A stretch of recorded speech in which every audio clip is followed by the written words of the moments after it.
gets forcibly removed from his barracks room and taken to the arms room where it's soundproof, and they took his life. They took his life there, and then they stole his body because they thought that they were above the law, that, they could get away with doing all kinds of despicable, degenerate things.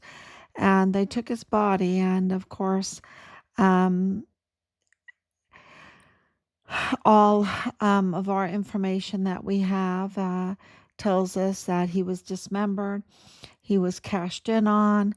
And you go, what do you mean? What do you mean? They have this system there. They have this system with through the funeral and mortuary affairs, and the unidentified migrants. You don't need a whole body for an unidentified migrant, and you get humanitarian aid on the U.S. side, humanitarian aid on the Mexican side of the border. This is an international crime. And of course, Richard was a U.S. Army soldier. And so, when you have someone in the VA, when you have people in the VA and the VA is then compromised, then you have impersonators, and they impersonate um, to get the death benefits, the VA death benefits, which is hundreds of thousands of dollars.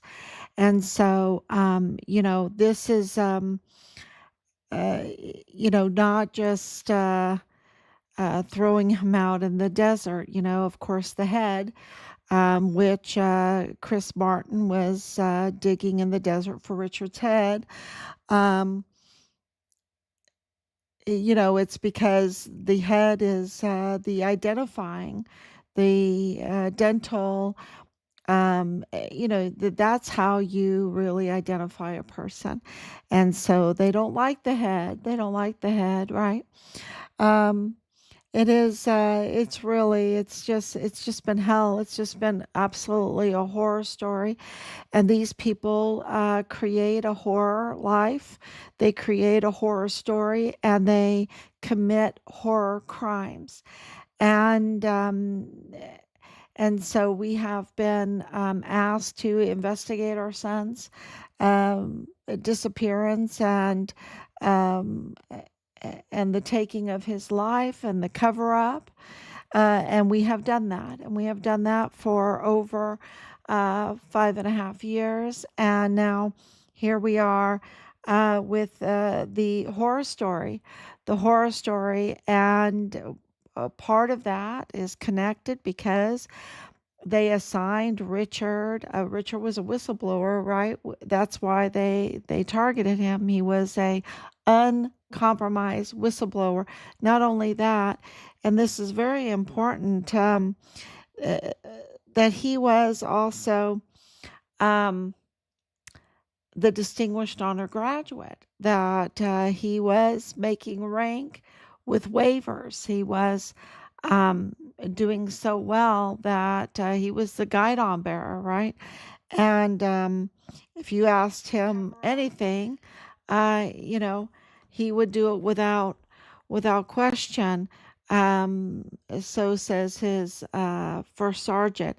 But when you look up the first sergeant Ruggiero, which we never met when we were there for months and months, he was there, and he never met because he's up to no good. He's totally compromised with Leilani Hart, with the Mormon cartel faction, totally compromised with his wife, Hema.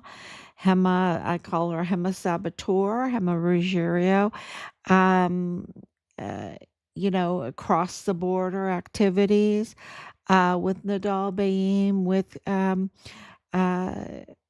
Ambrose, with and Jonathan Caleb Ambrose and Danae Katzen, and of course it was Hema and Lilani that were up to no good together. That and of course one was the first sergeant's wife, the other one was the platoon leader's mother, and they were up to no good. I guess they were given the task to try to intimidate us and silence others, put out a false story, a false narrative, um, threaten whatever it took to uh, cover up the fact that the Sinaloa cartel, that the Mormon faction tied to the cartel, were operating on Fort Bliss, were operating there in El Paso, doing the worst type of crimes against children, doing the worst type of fraud crimes,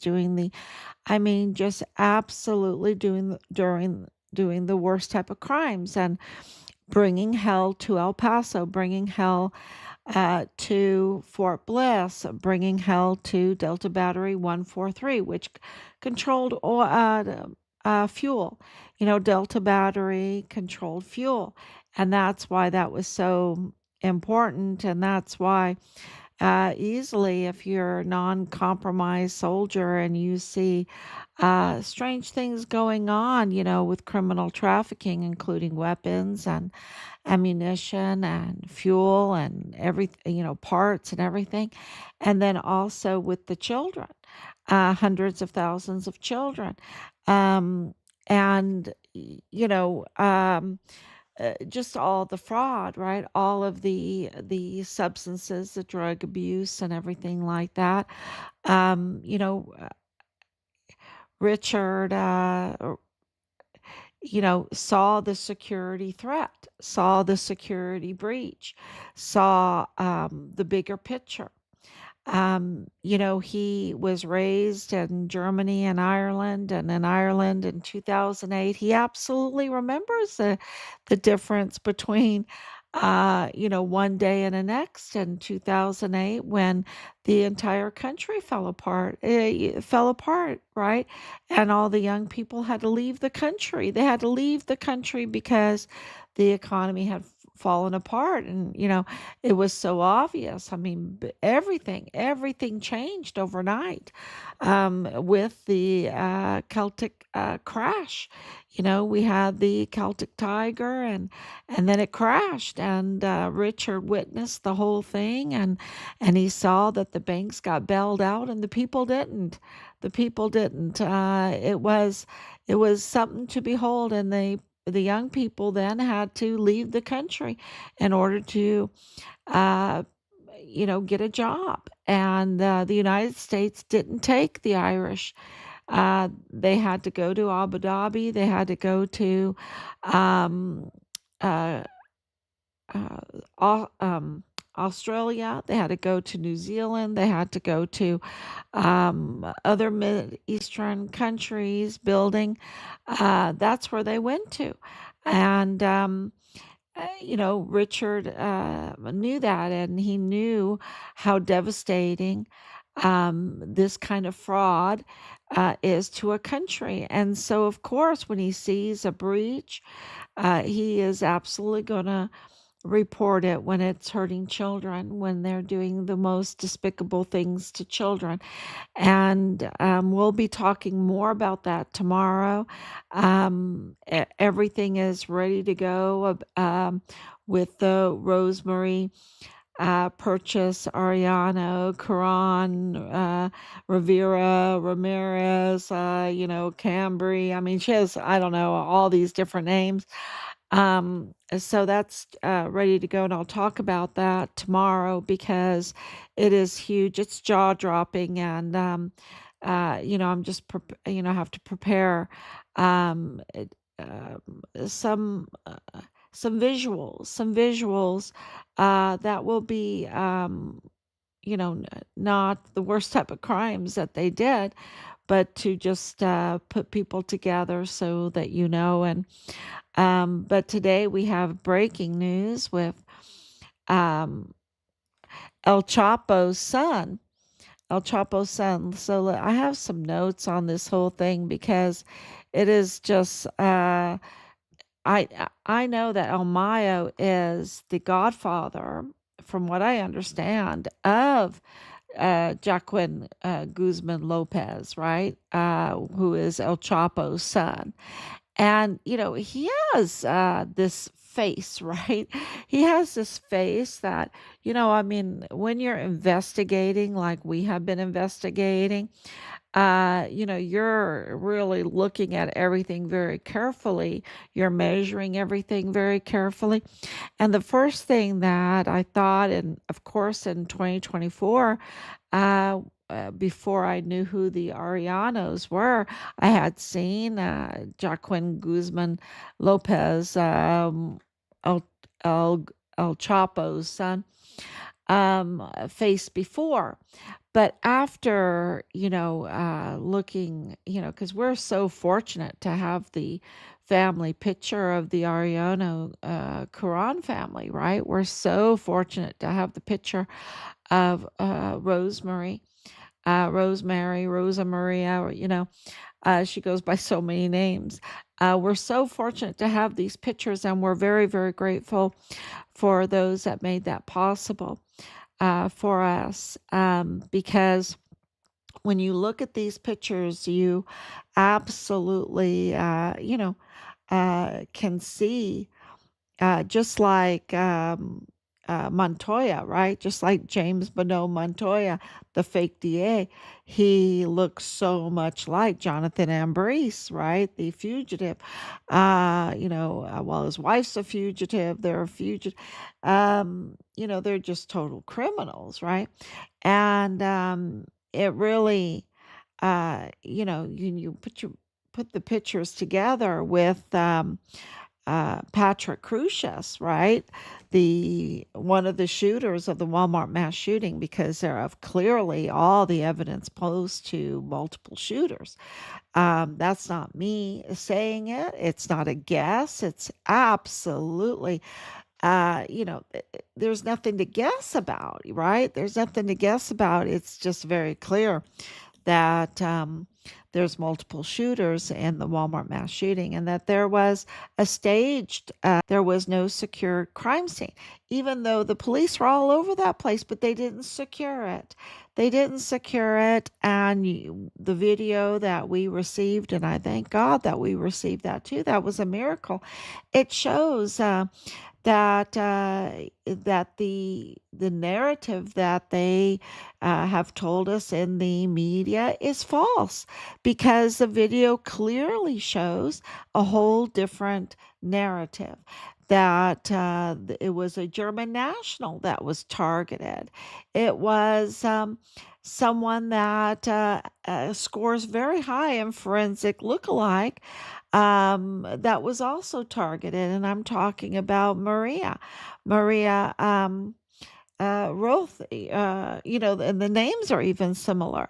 What were they doing in business together, right? Were they in business together? Because here they were both targeted at the Walmart. And how were they targeted? Well, these were headshots. These were professional execution headshots.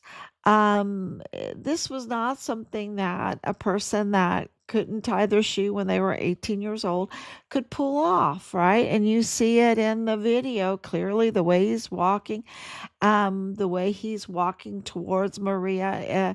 It already had been done. It already had been done.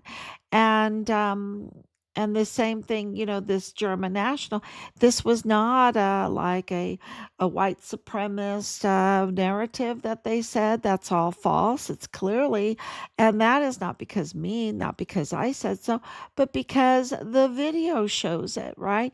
That there wasn't anybody at the checkouts, right? They were telling us it was just really chaos at the checkouts. There was soda being thrown. There was, point blank shots. And the video doesn't show that. The video does show the baby running out. It does show the baby parent couple there. I think it's in front of the bank, there at the Walmart.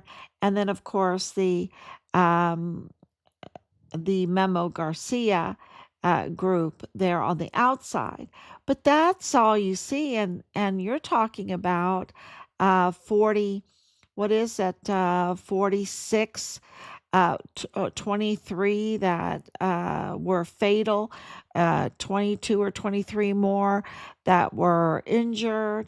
And where are they? Where are they? Where is the mass ambulances and everything?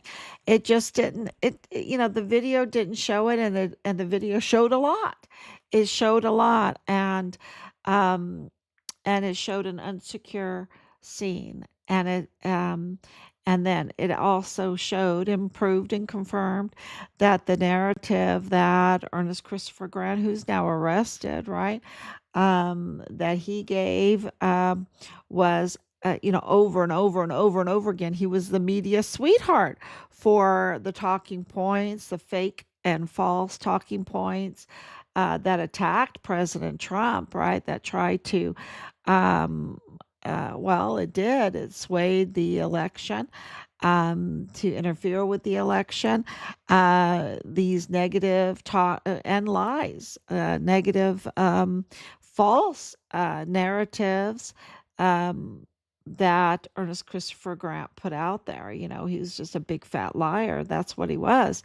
Very, very clear. And here we have now a lot of lying about El Mayo, about El Chapo's son, a lot of lying, about how, he got to the country, how they got to the country, who owns the plane. Um, so, and we have, you know, for the last year worked very hard at investigating all of this because it's very, very important. And then today, yesterday, you had this amazing, um, information that it was El Chapo's son that entrapped El Mayo, kidnapped him, drugged him, got him on the plane, and flew to Santa Teresa Jet Port. Uh, You know, eh, uh, where authorities were there waiting for them. And of course, it seems like Rick Francis was there, but that needs to be clarified. But, because he has um, uh, big investments there at the Santa Teresa jet port. And, you know, why were the authorities just waiting there? And why was the pilot not licensed? So someone's flying the plane and not even a pilot, right? Someone's flying the plane and not even a pilot. And we have a lot of um, tampering going on, tampering with the ID for the plane, tampering with the flight logs. Like I said, the pilot not having a license. Um, so these people just think that they could, and we know that the owner is American, right? Um, eh, it's very clear that these people thought that they were above the law, that they could just not extradite, not follow the extradite laws to this country, that they didn't have to, that they could kill anybody, that they could kidnap someone, that they could drug them, that they could, break law after law after law after law, and that they could get away with it. See, this is what happened during the whole Biden administration. They, they just thought that they could, use an auto pen and rule the world, right? With an auto pen. They thought that they could just do whatever they wanted, that they were above the law, and even the CIA, that they could just do whatever they wanted, outside the USA. But then when they come to the country, they thought that they could just do whatever they want to. But that's not how it works. That's not how it works, because in our country we have laws and regulations that need to be followed. And what's going on here is a lot of infiltrators that don't have any respect for the American system. They have no respect for law and order. They have no respect for thinking about the future. And so they just thought that they could kidnap, they could drug, they could fly on in without any notification to the judicial system, that they could do all this, all this criminal um, activity, and they could just do it the way they wanted to do it. And well, I think that that's going to be their downfall. It's going to be their downfall because there is a process. There is a process, and it doesn't, you're supposed to be humble, not so brazen, and they're very, very brazen. And so I think this, I don't want to call it a victory because this is not a victory. This is about a kidnapping. This is about a drug, very, very, very serious crimes. And, and now they just want to make a plea deal. I don't think we should make a plea deal with Jacqueline Guzman, Lopez, the son of El Chapo. I don't think we should make a plea deal with him, So it's going to be interesting what they're extracting, because a plea deal is a deal, right? What are they? What are they hoping for to extract? And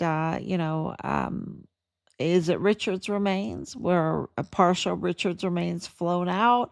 Does he know where Richard's remains are? Because Richard and the El Mayo, Sinaloa, they have a connection because of Ray Velarde. Ray Velarde, we believe, was sent to be counsel to Richard for counterintelligence to find out what he knew. And it was just days after he signed um, uh, the legal document with Richard, that is proof that, that he was counsel. Um, that Richard's life was taken. So I think, this is a huge connection between them, because Ray Velarde is also the attorney, co-attorney for El Mayo. And, now we're learning that El Chapo said is the one that is responsible for setting up El Mayo. So there is a real, they're both Sinaloa, and that you can see that there is a real war between the two going on.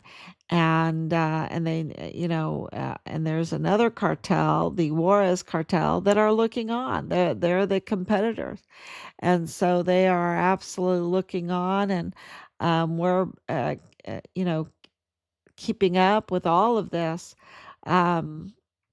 all of these developments, because this plea deal is a very big deal, uh, depending on what did Joaquin Guzman Lopez say.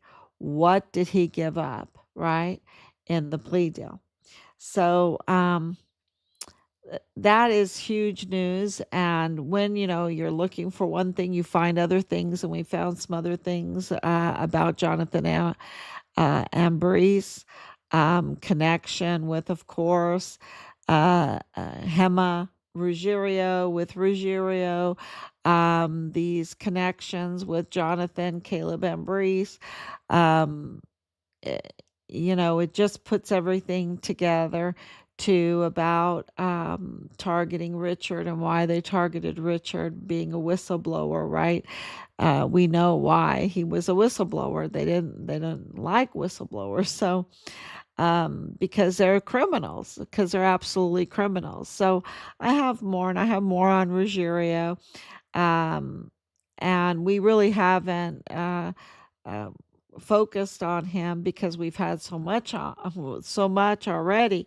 But and we want to get the big fish, the really those that really have allowed all this to happen, which is Woody Hunt and Paul Foster and Alejandro de la Vega.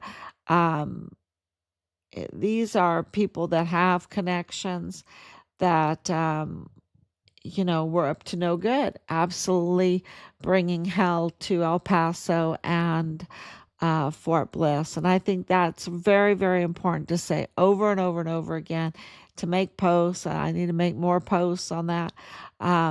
But there's so much information coming out, y'all. So I could use all the help I could get by having you share all this information, or even making your own signs and symbols, and please share them with me, because these people were involved in the most despicable crimes against children and women in need. And we need to hold them accountable for that. Absolutely. So thank you everyone for coming on so late. Look, it's almost 1 o'clock in the morning. Thank you so much for coming on so late. There's no time to sleep. We have um, huge news tomorrow morning. Maybe I'll come on earlier during the day, right? Because the news is going to be so big tomorrow. But we just want to say thank you so much. We love you, and thank you for sharing. Share. It's so important for the future, for our children, for our military, for our country. It's very important. Thank you so much. God bless.